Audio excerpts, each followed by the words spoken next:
Good morning, everyone. We are Group 1 and we welcome you to Art Nouveau. The movement started from the 1880s until 1914. But first, how did this movement came to be? What happened during the end of the 19th century? It was an age of innovation, introducing modern conveniences such as the car and the telephone, electricity, the department store, and the skyscraper. Cities were mushrooming, nationalism was on the rise, religion was being questioned, and the role of women was shifting.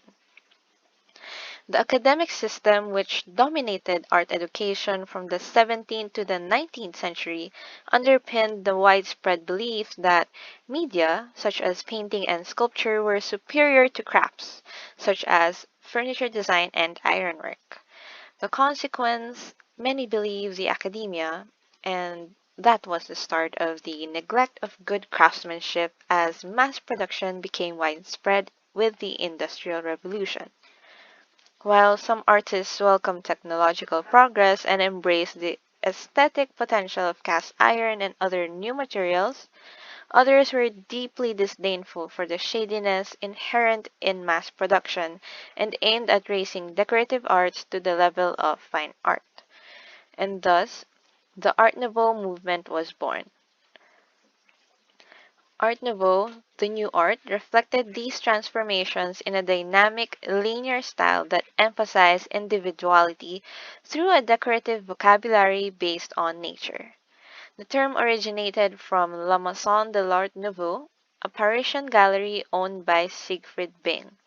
The movement originated in England before it spread quickly to other parts of Europe and America. However, France's contribution to the movement was much profound. Art Nouveau was a concerted attempt to create an international style based on decoration.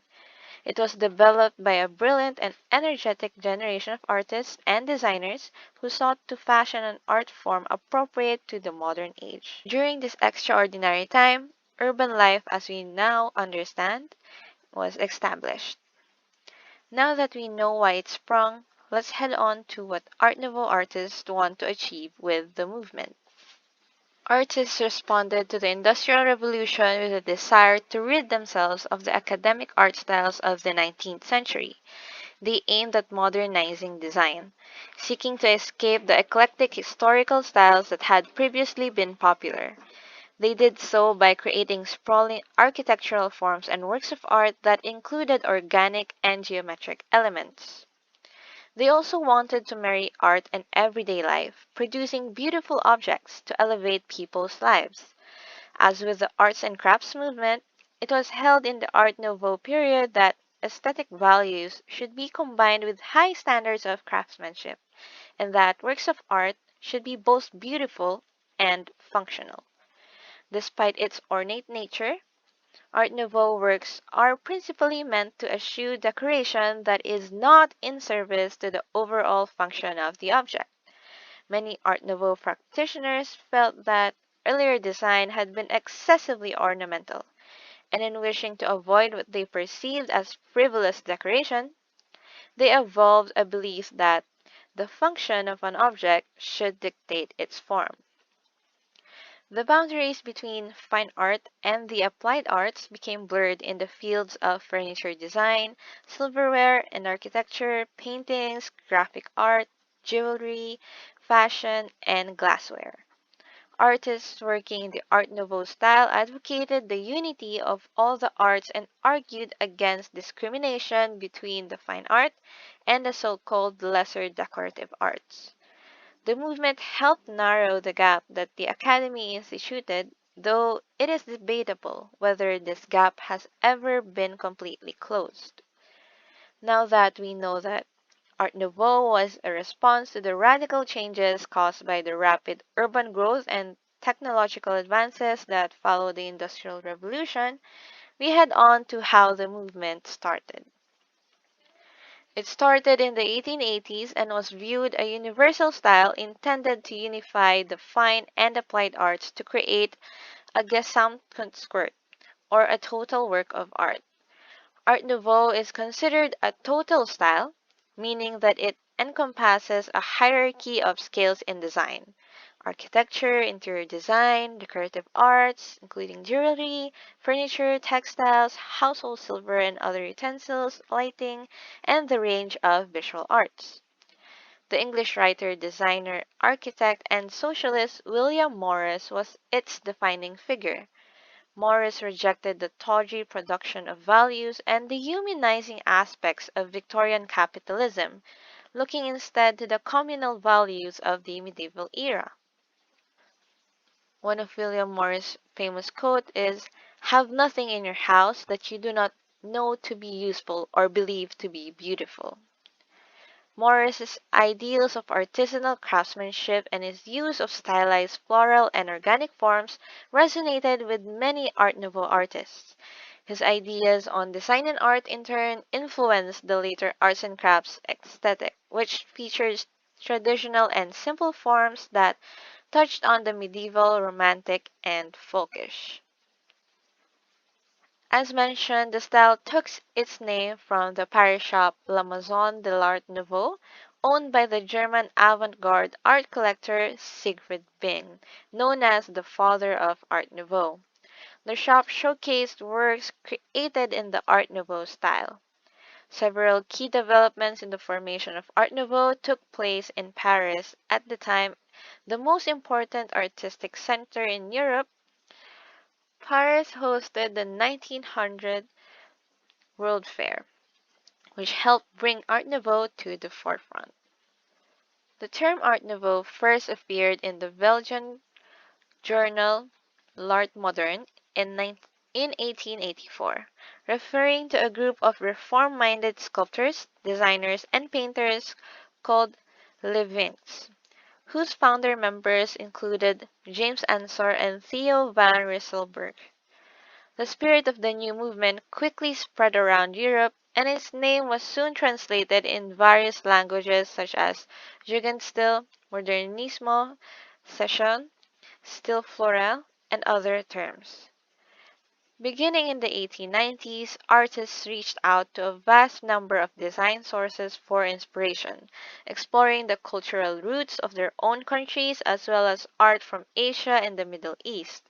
At the same time, they experimented with new materials and techniques across a broad range of media to create a unified vision of design and architecture. Art Nouveau touched a plethora of design and art forms, which is a testament to its creativity and brilliance.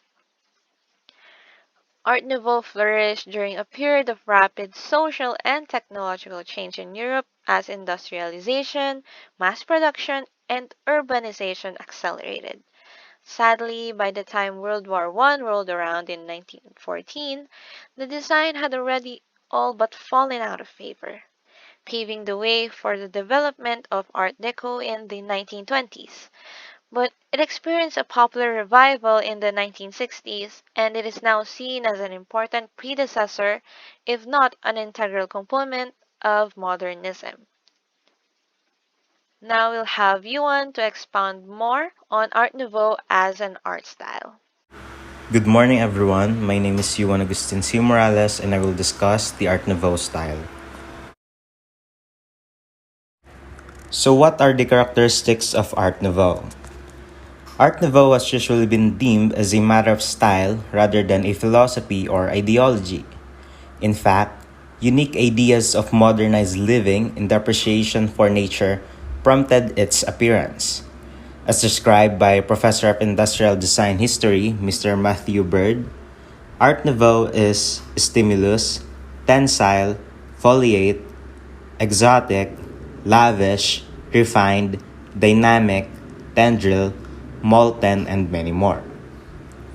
Here you will see photos of objects and architectural designs that establish the Art Nouveau style.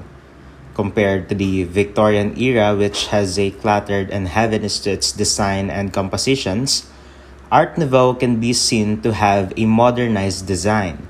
Thus, the artists and designers during this era have drawn much inspiration from organic and geometrical patterns. Next slide. So Art Nouveau roughly started during the late 1800s, particularly from the 1890s up until the First World War. Many noticeable changes happened during that time as the years passed. For example, is this wallpaper designs created by Tiffany & Co. by Louis Tiffany and by the Silver Studios owned by Arthur Silver. Comparing the two wallpapers produced by the two companies, you will notice the drastic changes in styles and composition.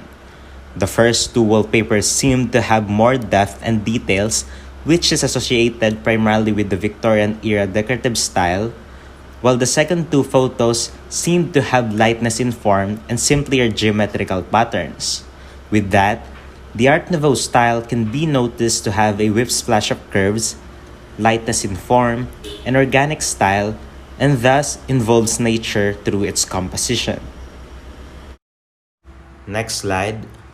So what influenced the Art Nouveau style? Art Nouveau was rooted partly in the Industrial Revolution and in the arts and crafts movement, but also influenced by Japanism, especially by ukiyo-e prints by artists like Hokusai and his younger contemporary Hiroshige. Art Nouveau was given a major boost by the 1900 Exposition Universelle in Paris, where Art Nouveau was largely employed to show off the possibilities of craftsmanship with exotic woods of the Belgian Congo. A major influence in the Art Nouveau style was the appreciation of nature. Many artists and companies have involved the nature style of curves and geometrical patterns in their design, as seen with the glasswork and jewelry products of Tiffany & Co., and as well in many architectural and interior designs. Furthermore, the influence of Japanese prints on Art Nouveau is evident in different art paintings and prints, like in Birdsley's work as it portrays a flattened rendition of form to its design. Additionally, Paris has played a huge influence in the Art Nouveau style and movement, particularly from its train system design and in the commerce industry. Also, department stores were built during this period, so many architectural designs of the establishment were influenced by the Art Nouveau style. Next slide. So the Art Nouveau architecture design. Art Nouveau architecture succeeded on a grand scale in both size and appearance, and is still visible up to this day in structures from small row houses to great institutional and commercial buildings. In architecture especially, Art Nouveau was showcased in a wide variety of styles. Many buildings incorporate a prodigious use of terracotta and colorful tilework. Other Art Nouveau structures, particularly in France and Belgium, show off the technological possibilities of an iron structure joined by glass panels. In many areas across Europe, local stones such as yellow limestone or Araki, random coarse rural aesthetic with wood trim characterize Art Nouveau residential architecture. Even in the United States, the vegetal forms adorning Louis Sullivan's skyscrapers, like the Wainwright Building and the Chicago Stock Exchange, are often counted among the best examples of the Art Nouveau's wide architectural scope. Next slide. The Art Nouveau reputation for luxury was also evident by its exploitation by some of the best-known glass artists in history. Here are some photos of Art Nouveau style in glasswork and jewelry products designed by Emile Gale, the Dome Brothers, and Tiffany & Co. The Dome Brothers and Tiffany also exploited the artistic possibilities of glass for utilitarian purposes such as lampshades and desk utensils. Both Tiffany and Jacques Gruber, who had trained in Nancy with the Dome Brothers, became specialists in stained glass that celebrated the beauty of natural world in large-scale luminant panels. Next slide. So for Art Nouveau paintings, Art Nouveau counts some prominent representatives in painting, such as the Vienna Successionist Gustav Klimt, known for Hope to and The Kiss, dated from 1907 and 1908, and Victor Fauvet in France.